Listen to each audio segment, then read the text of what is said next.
We're going to get a little bit of a head start today on something up there. And let's get some of the animals going. We're going to get some chickens out. We're going to let the pigs out. We're going to let the barn cats out. We're going to let the ducks and the geese out. And we're going to have a lot of fun.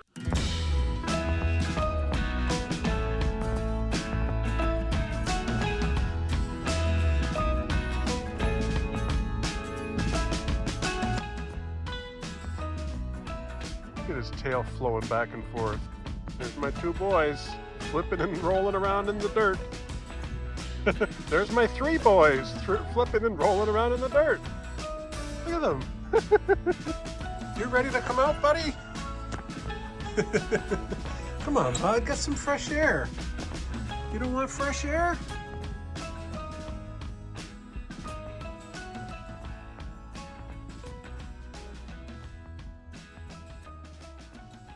Morning, guys. Welcome back to the farm. Hey, bud. You're okay, right?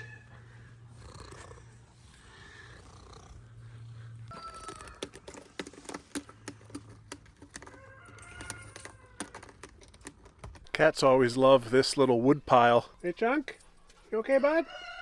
You know, for sure they're always thinking that there's some mice hiding in all the cracks and crevices and stuff, right? It's one of their first targets when they come out every morning. Mango was here earlier. They're so cool, the cats. Let's let some of these chickens out today.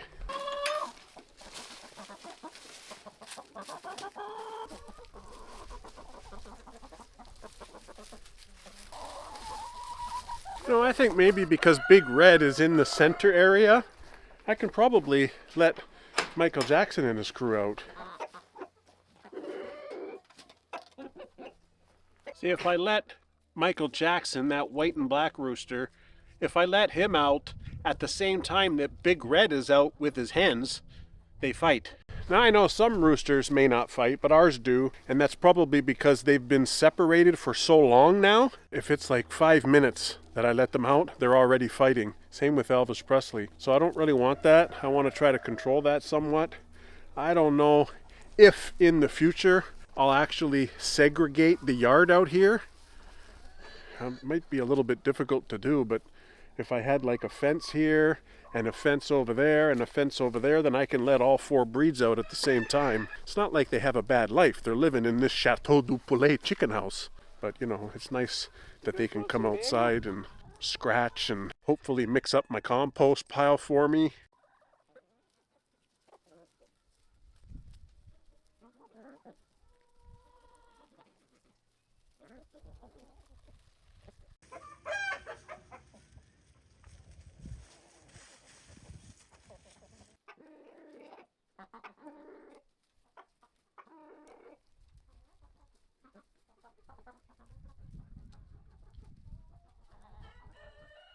Olive, let's go. Molly, come. Let's go, dogs. On to the next one. Okay, go. Oh, there's Dexter. I didn't even see you there, bud. I didn't see you up there. There's Chunk. Hey, Chunk. How are you, buddy? You okay, bud? You gonna hunt the mice for me? Oh, there's Maggie. There's Maggie, look. You coming in, Chunk? Oh, Michael Jackson, what are you doing? Why are you attacking the hens? Maybe that was a mistake. Oh, Big Red's getting all hyper. Uh-oh, this is not good. Hey, MJ, you be nice. Okay? Yeah, I know. I hear you. You're a smooth criminal. Don't be bad, okay? Don't be bad. Question is, was he attacking them or is he just trying to mate with them? Because he'll do that. I'm not breeding right now, so I don't care. He's chasing the hens out of there. I'm going to keep an eye on it for a minute to be sure nothing bad's going to happen.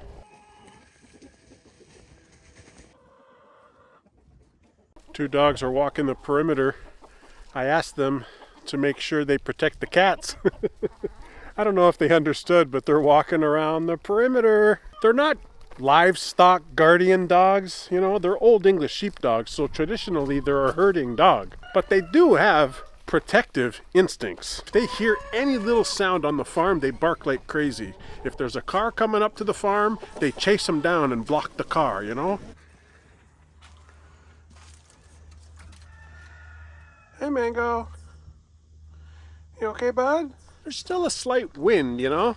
But it's warm. When you start doing stuff, you get warm. Let's let these pigs out before I head up to the ducks and the geese. I want to get them out today. I don't plan on doing any excavating. I got to get those ducks and geese out because I haven't been out for a few days that I've been using that excavator. Hey, I'm coming in. I'm coming in. Here, Mama. Here's some water. Soften up the food for you.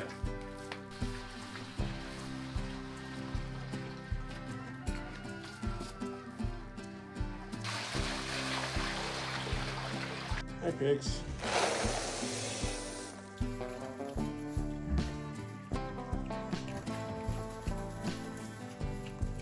You guys want to go outside?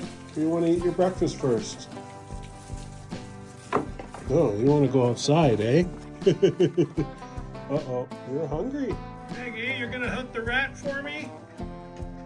Hunt the rats, okay? Please?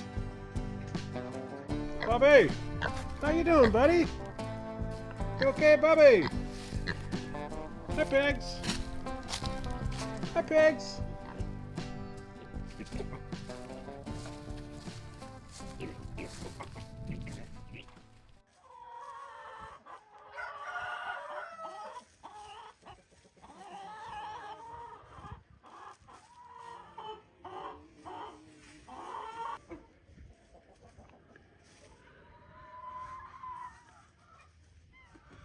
It's plus 7 degrees today in Horseshoe Valley, Ontario, Canada. So that's a beautiful thing. That's why I want to get a little jump start on a little project that I want to get done before the growing season. And I'm going to get the mule out and head up over to the orchard there. But first, Dexter! What are you doing, buddy? You're all dirty. You're all dirty.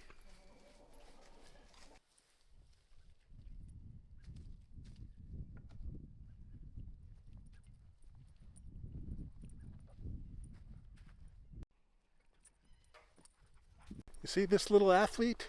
That was like a 4-foot high fence. If I ever wanted to build fencing for the dogs to be held outside for a period of time, I'd have to build it like 5 feet tall because Olive can just jump over 4 feet. Geese are going nuts. But they gotta wait. If I let the geese out first and then I go let the ducks out, the geese all walk down this alley and then they want to go in the duck house. Ducks! Let's go!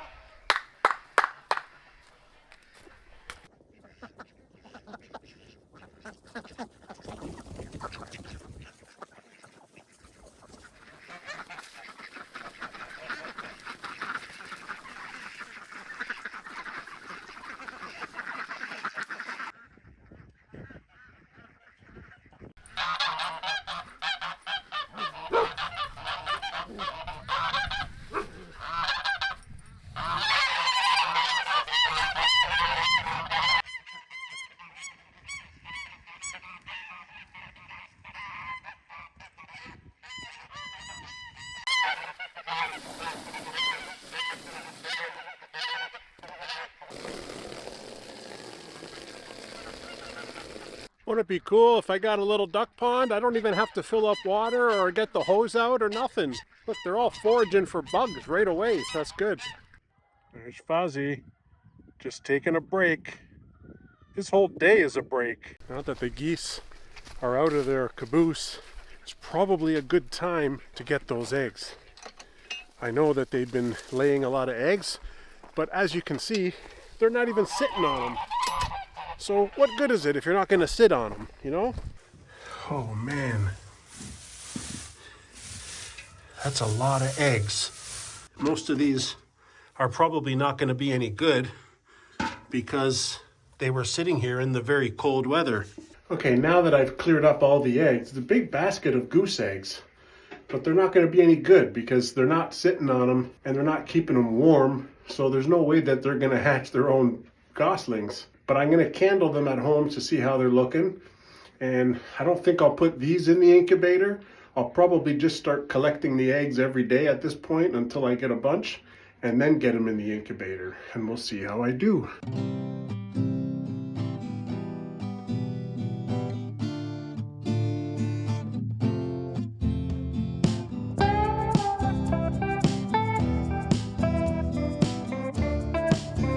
Hey buddy, how are ya? You okay? Having a good day? It's nice weather.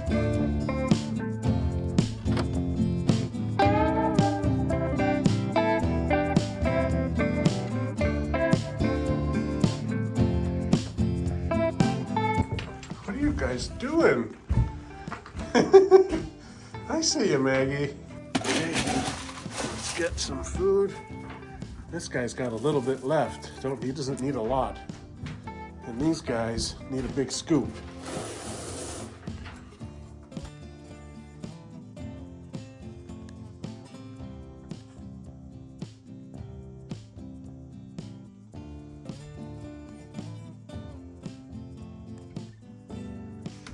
You better not get your collar off.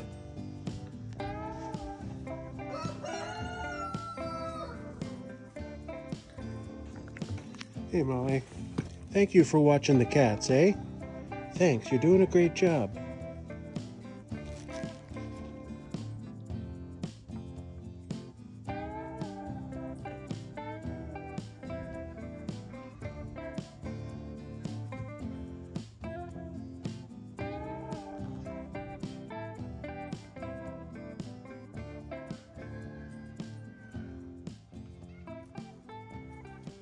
Ozzy, come on, out.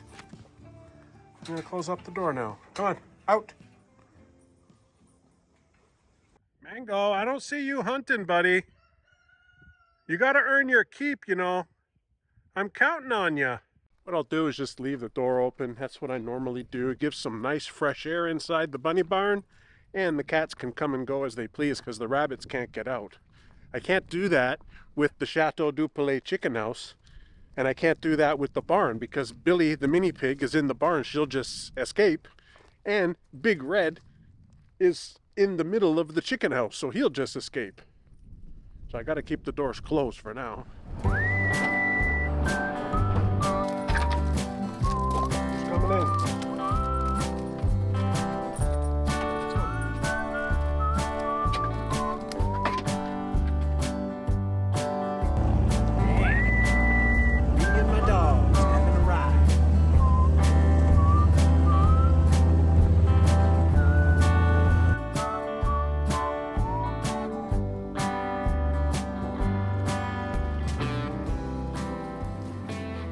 So it's been 2 years now. I've been trying to grow corn in this little patch.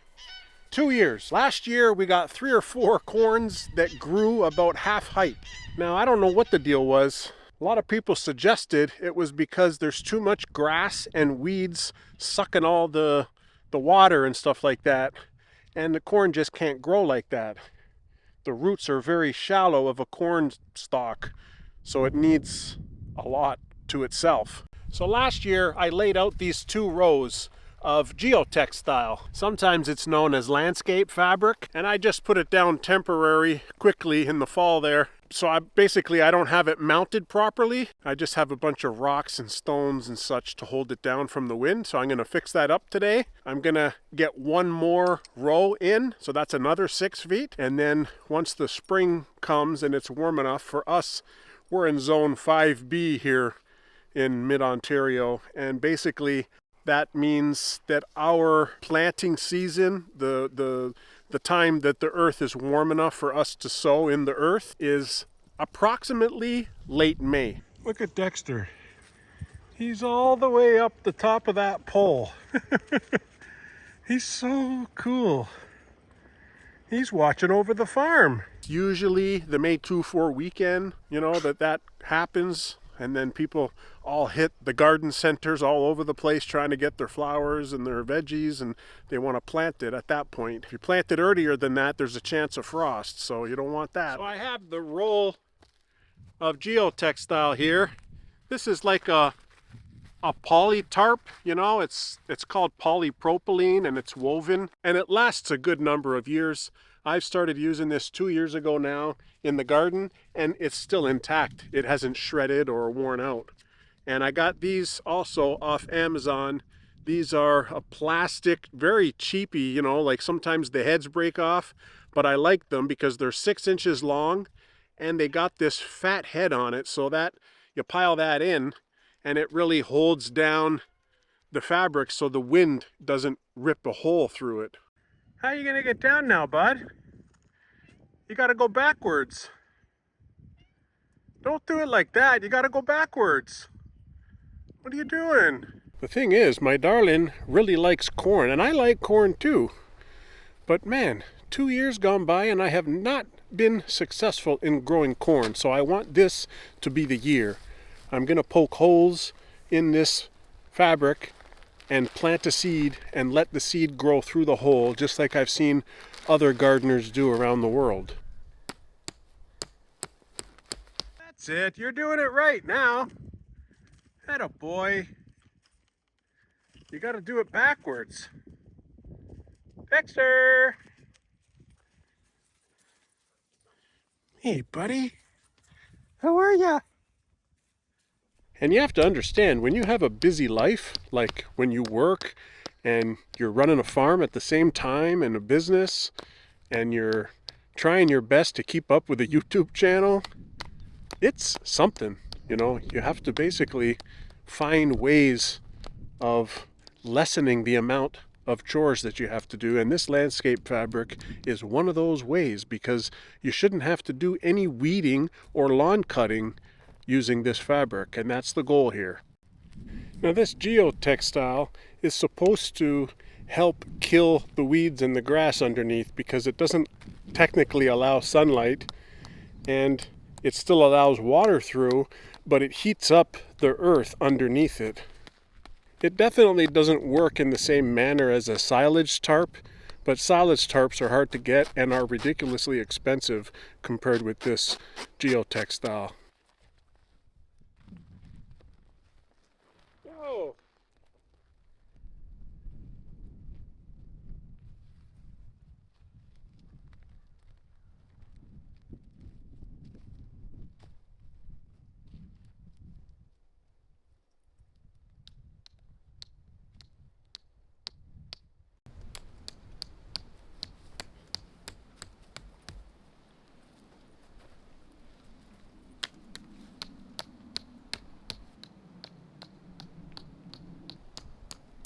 Oh, that does that. So this is 666, so 18 feet wide, and I just measured it. It's 40 feet down. I couldn't go any further anyway because there's a pear tree in the way. And really, I'm just trying to utilize some of the space here in the orchard while the trees are still young. It's going to take many, many, many, many years before the trees get big. Like, look at this tree. This is a peach tree. It's going to take like 10 years before it gets big. So why not just utilize some of the space? Where'd you find that ball? Where's your Kong? Ready? At least we're pretty much ready to plant corn. I mean, the only thing I have to do is just burn little holes in a straight line, like many different rows, so that we can sow the seed. Olive, get out of there. And then I gotta teach the dogs not to go in here when the corn is little baby corns. They'll break the plant off. The ducks and the geese are having a blast in the orchard, even though they don't have their pond yet. They're rummaging around, they're foraging. They've already cleaned themselves in the water, and it's nice to see.